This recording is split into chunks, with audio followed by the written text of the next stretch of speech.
Hey, I'm back again with another crochet tutorial, and today I'll be showing you how to crochet this drawstring backpack with blanket yarn. It's soft and perfect for kids. In this tutorial, I will cover the instructions for the mini size of this backpack. This is perfect for toddlers and small kids. If you'd like the full-size version, you can check out the description below for a link to the PDF pattern. The full-size backpack works well for bigger kids and young adults. I'm using 2 different colors of blanket yarn and 7 and 6 millimeter crochet hooks. We'll start with the drawstrings, so choose whatever color you would like for those and do a slip knot. The drawstrings are just really tight chains, so I'm using the smaller hook, the 6 millimeter here, and I'm going to chain 110 times. At the end, I'll leave a long tail for sewing later, and now I'm just going to stretch out my drawstring a bit with my hands.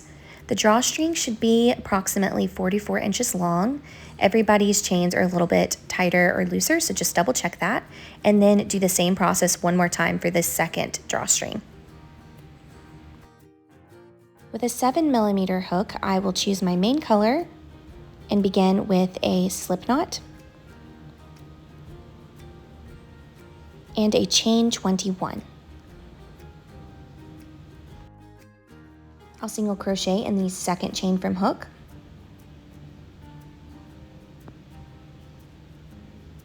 And then single crochet 18, you should have 1 chain left. In the last chain, I'm going to put 4 single crochets all in the same space. Now I'm going to single crochet 18 up the other side of the chain. You might need to feel around a bit to find the next space.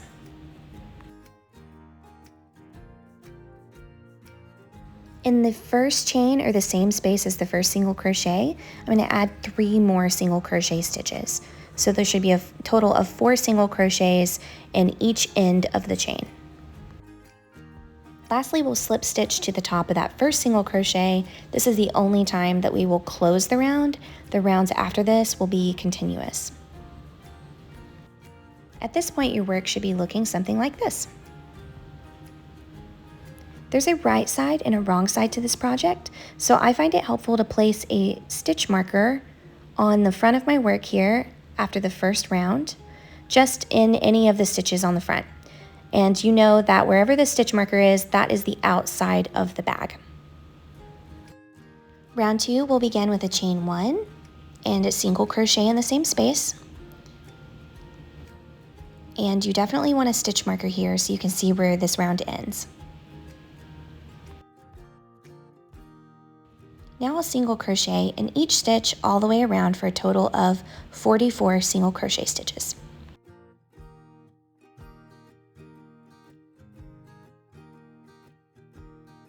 At the end of round 2, you'll see the chain 1 here and the slip stitch. Be sure that you don't mistake that for a stitch. And I'm going to remove the stitch marker and single crochet into the next stitch, because from now on we're working in continuous rounds.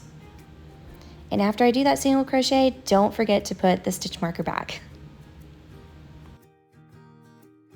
We'll continue to single crochet around for rounds 3 through 18, so go ahead and work on that, and I will meet you at round 19. Before we move on, make sure your stitch marker is on the outside of your bag. If it's not, you'll need to flip it right side out. For round 19, we'll be creating an envelope for the drawstrings to go in. For this first stitch, we'll remove the stitch marker, and we'll half double crochet in the back loop only of the next stitch. You should see an extra loop on the front. And don't forget to replace your stitch marker. We'll continue doing the half double crochet in the back loop only. In each stitch all the way around, there should be 44 stitches total in this round. We've reached our stitch marker, so we're going to slip stitch to the top of the first half double crochet back loop only and chain 1. Now we need to create the other side of our envelope. We'll do that by doing half double crochet front loop only in those unused loops from this last round. So you'll place your hook up under the front loop and do a half double crochet. In this first one, there should be a hole for the drawstring to pass through. Half double crochet front loop only in each stitch around for a total of 44 stitches. At this point, you should have two sides of your envelope for your drawstring to lie in the middle of, and there should be a hole for the drawstrings to pass through in the middle. Grab your drawstrings and fold them in half.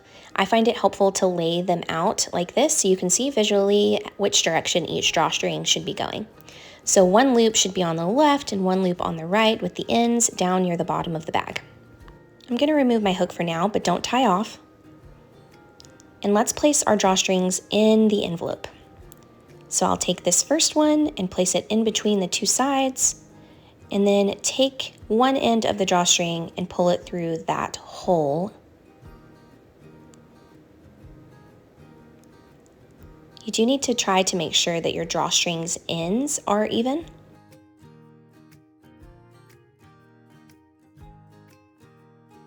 Now we're going to pull both ends of the drawstring through one of these half double crochet stitches. It should just be on the far right side of the bag, and they'll go through the same space.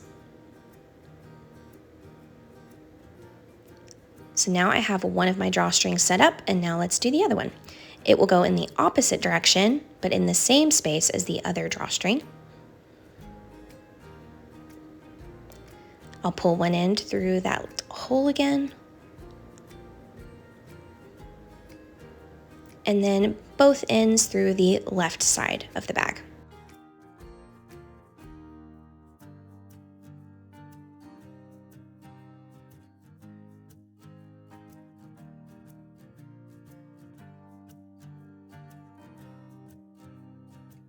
When you're finished, it should look something like this.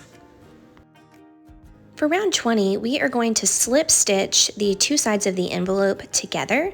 So I'll insert my hook into the first front loop only stitch, and I will find the corresponding back loop only stitch right across from it and do one slip stitch, making sure that I'm not crocheting into the drawstrings, I'm crocheting over them. And I'll do this in each stitch around, enclosing the drawstrings as I go. You should have 44 slip stitch total. Drawstring should be completely enclosed. Slip stitch to the first stitch to close, and tie off and weave in your ends. The last thing we need to do is join the drawstrings at the bottom of the bag. To do that, I am going to pull one end of the drawstring through the first and second rows in the corner, and then I'll repeat on the other side.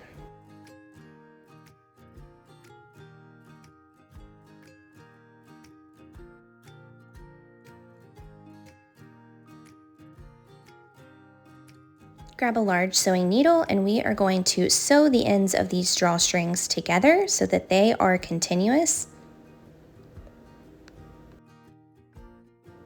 I just sew back and forth until it's nice and secure, and then I'll weave in those ends. Repeat on the other side. And now we're finished. Way to go! If you enjoyed this tutorial, be sure to like and subscribe. I put new tutorials out every week. And if you are a bag lover like me, I have a whole playlist of bag tutorials. Until next time, happy crocheting.